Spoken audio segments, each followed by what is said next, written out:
Hey guys, I'm back again. So this is the second part of the video.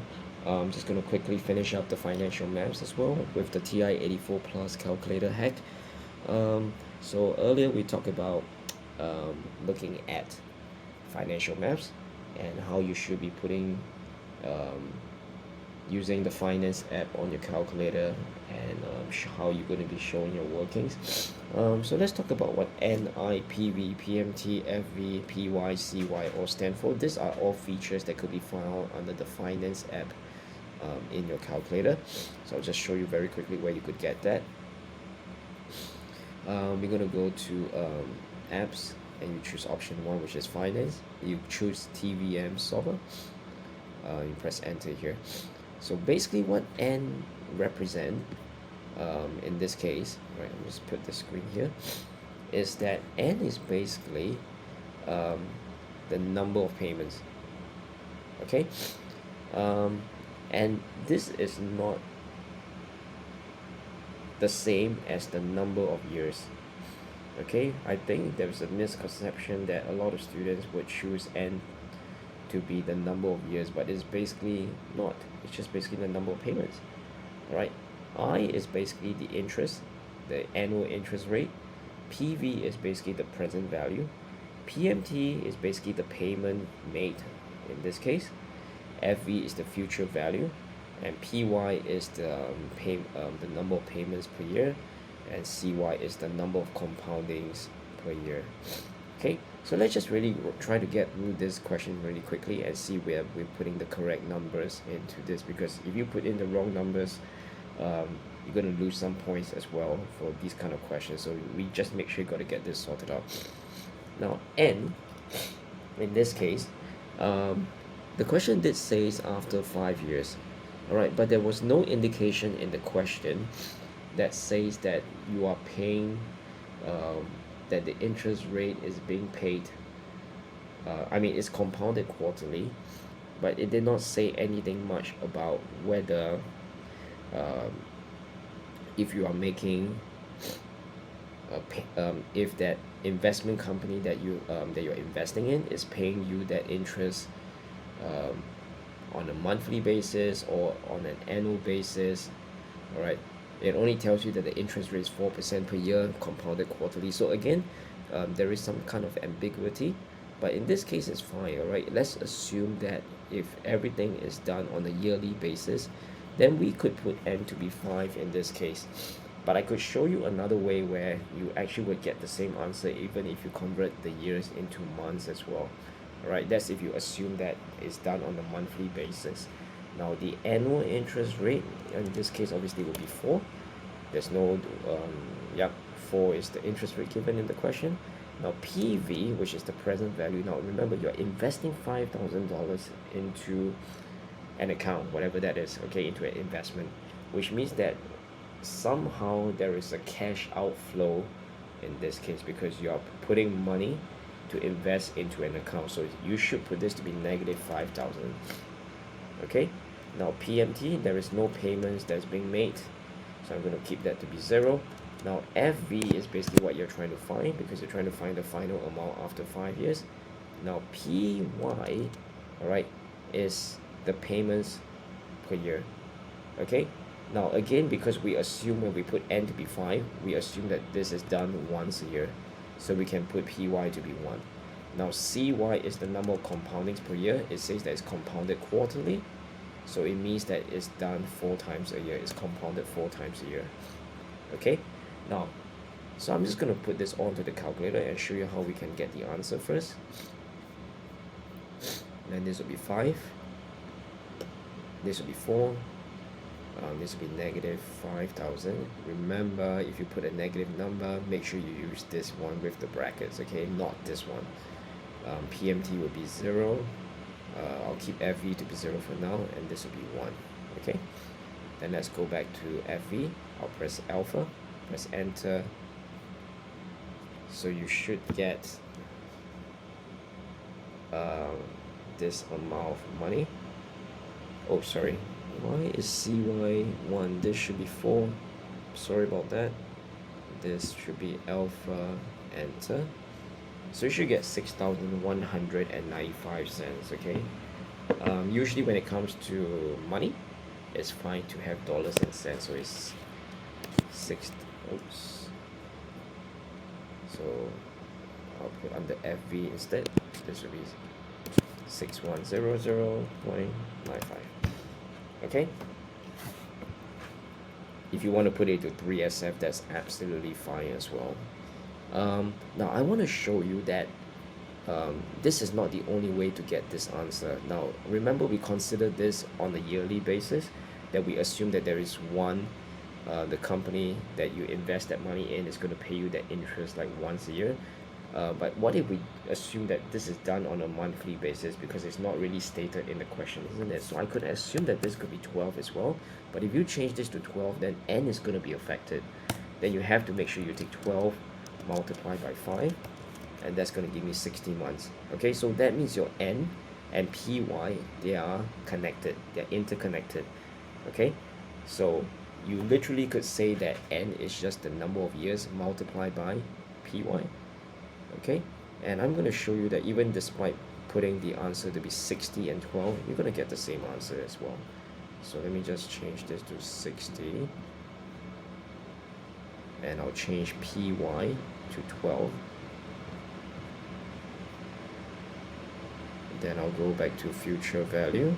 I'll press alpha, enter. Oh wait, I need to change my cy to be 4. So go back to FV, alpha, enter. See what I mean? You get the same answer as well, 6,195 cents. Okay, so even I change py to 12, n to be 60, it's going to give me the same answer as the one when I put it in terms of years as well. Okay, alright, so that's question 15 and question 16. Let's look at what this is all about. So again, I'm going to do this again. You should always make this a habit. PMT, future value, then we have PY, then we have CY. Okay, so N, let's read the question. You borrow $20,000 at an annual interest rate of 6% compounded monthly, repaid monthly over 4 years. Okay, so we know that this is going to be done on a monthly basis. So it's nice if we convert N to the number of months. So in fact, I'm going to take 4 times 12 first. That gives me 48. Now I will be the interest rate will be 6. Future value, sorry, this should be PV, which is the present value. Now if you borrow $20,000, which means there's a cash inflow, so that means that this should be a positive number. So I'm going to put PV to be 20,000. Now if you look at the first part, it says calculate the monthly repayment. Okay, so this is actually what I'm trying to find here, which is the PMT. Now future value, this has to be 0. Reason for that is because if you borrow money, your intention over the next 4 years is that you want to repay your loan. So your future value should be 0, because the assumption is that you're going to pay off your loan. Okay, totally. Now PY, because we have converted N into months, then PY in this case should be 12. Okay, and CY, because it's compounded monthly, then this the number of compounding periods per year is going to be 12 as well. Okay, and all we need to do now is to put this onto the calculator to find out what is PMT. Okay, which is the repayments that you need to make on a monthly basis. So let's scroll up. So this would be 48, this would be 6, this would be 20,000.